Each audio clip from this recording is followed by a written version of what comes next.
Okay, so Leetcode practice time. Case largest element in an array. So first of all, we need to find the solution for this specific question. And the other thing we care about in this video is how to solve this problem properly in an interview, how to behave in an interview. So, first of all, after given the question, let's take a look at it and clarify if there is anything we need to clarify, and also if there is any edge cases. So first of all, it is clarify and define the edge cases. So find the case largest element in a sorted array. Note that it is a case largest element in the sorted order, not a case distinct element. Okay, so it's not about the uniqueness, so it's actually just the case largest element in a unsorted array. Okay, and also we are given the input array and k. So for example, the first one, 6 numbers and k equals 2. The second largest element is 5. Okay, yeah, that's right.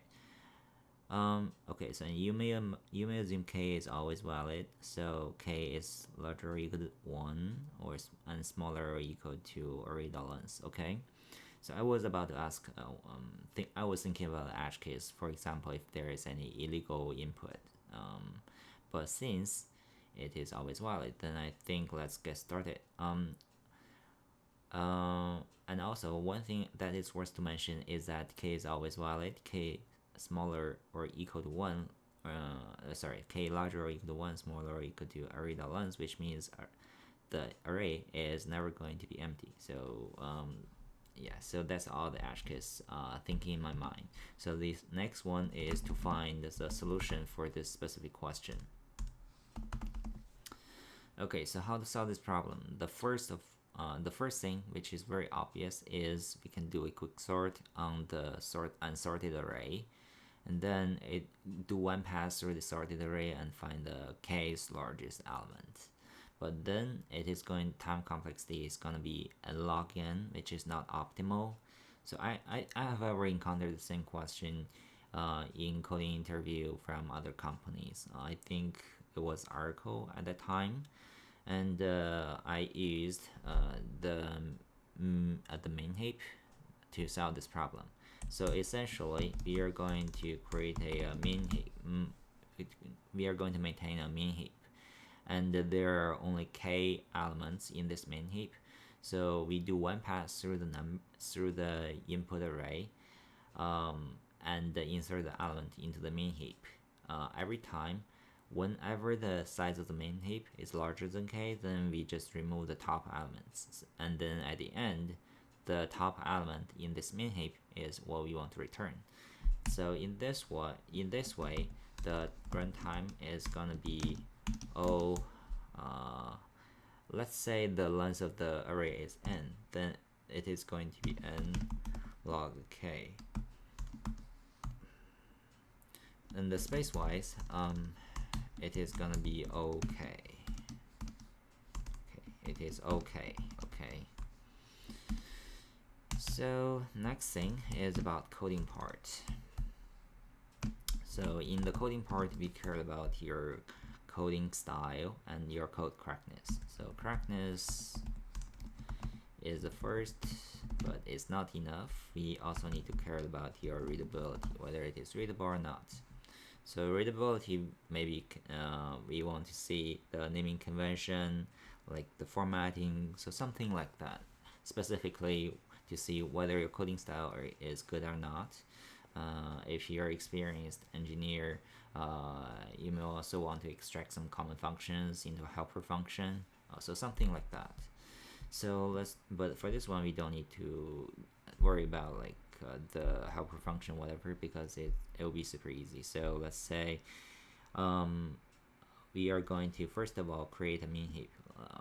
So in Java, we will just use a priority queue. So it's main heap, new priority queue, integer So initialize visit capacity as k, and let's give it a compare function comparator. Let's say num1 minus num2. Okay. Alright, so I think that's it for this definition of the priority queue. Then we are going to do when pass through the input array, just num in the nums. Then main heap dot add num priority queue priority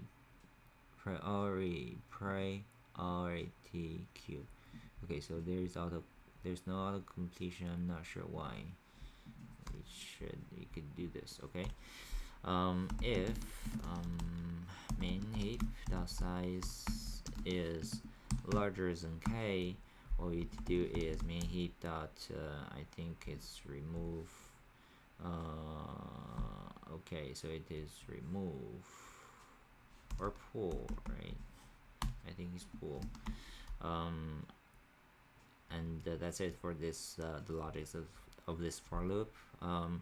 And finally we are just going to return main heap dot top, the top element of it. I think it's pull again, or maybe peak is fine. Alright, so that's it for the coding part. Let's do some sanity check. So after the code complete, we do some testing. So first step is to use some simple example, go through it and do sanity checking.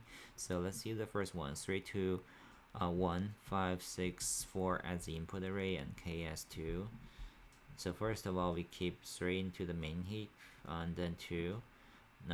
Top element is 2 now, so now we put 1 into it, and top element is 1. The size is larger than 2, then we remove 1 from it, and then we put 5. Top element is 2, of course, so we are going to remove 2 from the heap.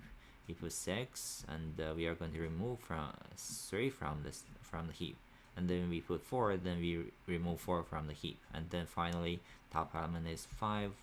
That's what we return. So let's run this piece of code. Okay, accept it. Let's submit it.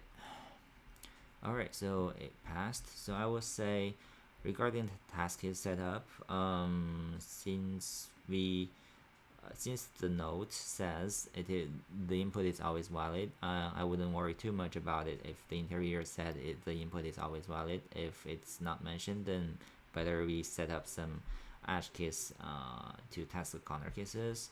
And otherwise, the general test case, I would say the first example is pretty much enough. So that's it for this coding question. I hope you like this video. If you like it, please give it a thumb up, and please subscribe to this channel, and I'll see you next time.